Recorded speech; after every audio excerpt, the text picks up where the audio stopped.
Good morning. Myself, Dr. Ehtesham Ansari, consultant pediatrician and medical superintendent, Nestiva hospital, Patna. आज हम लोग discuss करेंगे preterm newborn के बारे में। प्रीटर्म होने के कारण क्या हैं and how will we manage अगर कोई प्रीटर्म डिलीवरी होती है तो प्रीटर्म एक्चुअली कहते किसको हैं?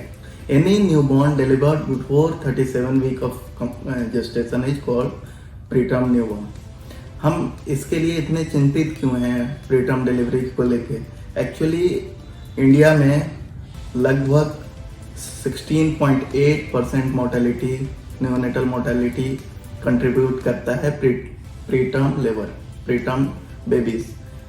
ये NFHC 3 के डेटा के अनुसार ओवरऑल इंडिया में लगभग 21% डिलीवरी प्रीटर्म होती है, जो कि पूरे ग्लोब में वर्ल्ड वाइड ये लगभग 1/4 शेयर करता है सिर्फ इंडिया। तो हम कुछ खास फीचर्स होते हैं प्रीटर्म न्यूबॉर्न के। अगर हम EDD जान रहे हैं मदर का और LMP जान रहे हैं तो एक तो वो क्राइटेरिया है। अगर मदर श्योर नहीं है अपने LMP के बारे में तो how we can identify a preterm newborn? बहुत आसान है, हम देख के भी बता सकते हैं कि बच्चा प्रीमैच्योर है। उसमें कुछ क्राइटेरिया होते हैं। एक तो हम अभी यूज जो हम लोग करते हैं पीडियाट्रिशियन, न्यू बालार्ड स्कोरिंग सिस्टम, और उससे भी आसान है। और लोगों के लिए सिंप्लीफाई कुछ फीचर्स जैसे कि sole creases, breast nodule, ear cartilage, genitalia, ये सब देख के हम बता सकते हैं कि बच्चा प्रीटर्म है या टर्म बेबी है। सोल क्रीजेज आगे से बनना स्टार्ट होते हैं। इनिशियली प्रीटर्म में या तो सोल क्रीजेज नहीं होंगे या एंटीरियर सोल क्रीजेज ही सिर्फ नजर आएंगे। ब्रेस्ट नोड्यूल कंप्लीट बना नहीं होगा या बिल्कुल फ्लैट होगा। ईयर कार्टिलेज प्रीटर्म में बने नहीं होते हैं, जिसकी वजह से इलास्टिक रिक्वायल काफ़ी कम होता है। जेनेटिलिया अगर फीमेल हो तो लेबिया मेजोरा, माइनोरा दोनों सेपरेटेड दिखते हैं। और जो मेल बेबीज में स्क्रोटम या तो एम्प्टी हो सकता है, रिगोसिटी कम हो सकती है। ये सारे फीचर देख के we can decide if mother is not sure about LMP, we can say whether the baby is preterm और टर्म बेबी। तो क्या कारण है प्रीटर्म डिलीवरी की, इस पे थोड़ा डिस्कस हम लोग करेंगे। एक्चुअली कई कारण हैं प्रीटर्म डिलीवरी के। अगर बेबीज में फीटस में कोई प्रॉब्लम हो, प्लेसेंटा या यूट्रस में प्रॉब्लम हो या मैटरनल प्रॉब्लम है, तीनों की वजह से प्रीटर्म डिलीवरी हो सकती है। If we discuss on fetus, fetal distress, IUGR, hydrops, multiple gestation, these all are a cause of preterm delivery and preterm labor.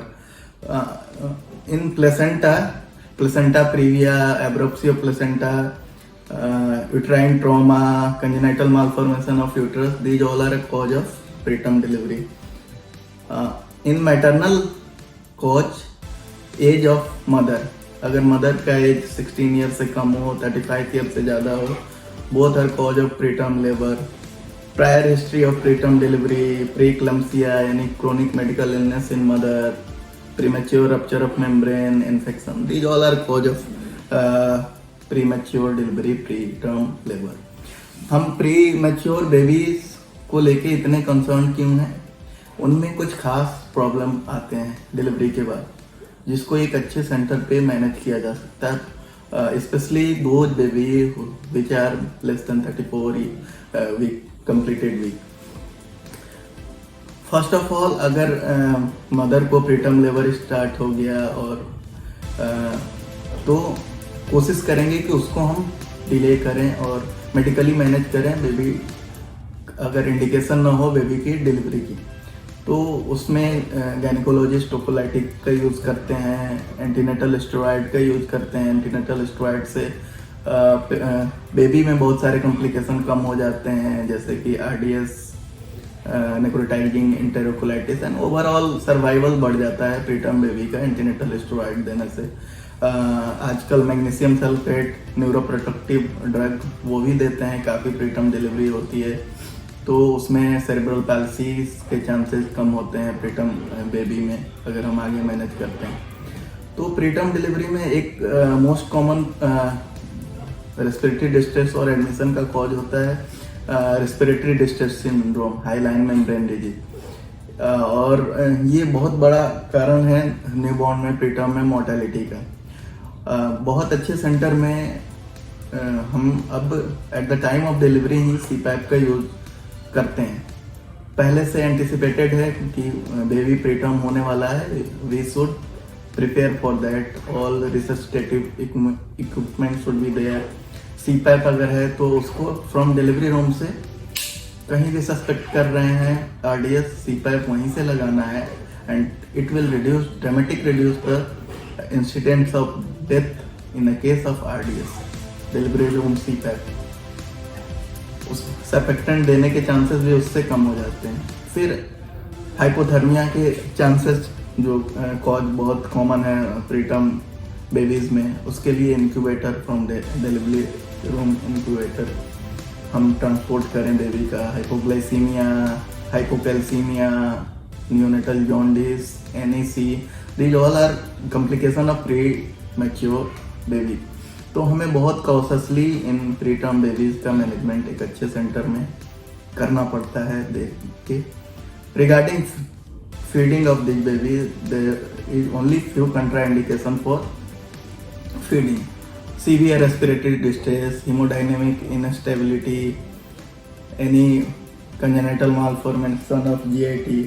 ऐसे कुछ कंडीशन है जिसमें सिर्फ फीडिंग कंट्राइंडिकेटेड है इनिशियली हमारी फ्लूइड पे, वरना अगर बेबी स्टेबल है तो we can start with express breast milk. Breast milk is best for the baby, हम इनिशियली स्टार्ट कर सकते हैं।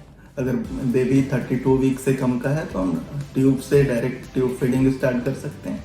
उससे बड़ा है तो हम कटोरी spoon feed directly express breast milk से स्टार्ट करते हैं और धीरे धीरे हम उसको बढ़ाते हैं। इनिशियली कुछ दिन तक preterm baby 10 to 15 days weight loss उनमें होता है और 15 डेज आते आते हुए बर्थ वेट गेन करते हैं। तो ये भी बहुत लोगों के मन में चिंता रहती है कि बच्चे का वजन घट रहा है। इनिशियली बर्थ वेट कम होता है, 2 वीक के बाद बर्थ वेट नॉर्मल आता है। और फिर बार बार मैं स्ट्रेस दे रहा हूँ कि breast milk is best for preterm baby.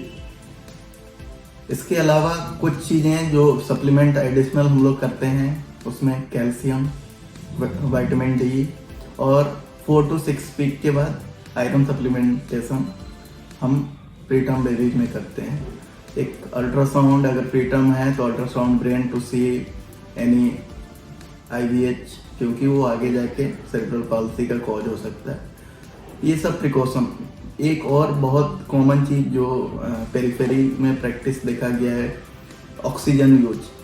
Oxygen इतना धड़ल्ले से प्रीटर्म में यूज कर दिया जाता है without knowing it's side effect कि आगे उसका शॉर्ट टर्म और लॉन्ग टर्म प्रीटर्म में कॉम्प्लिकेशन क्या होने वाला है।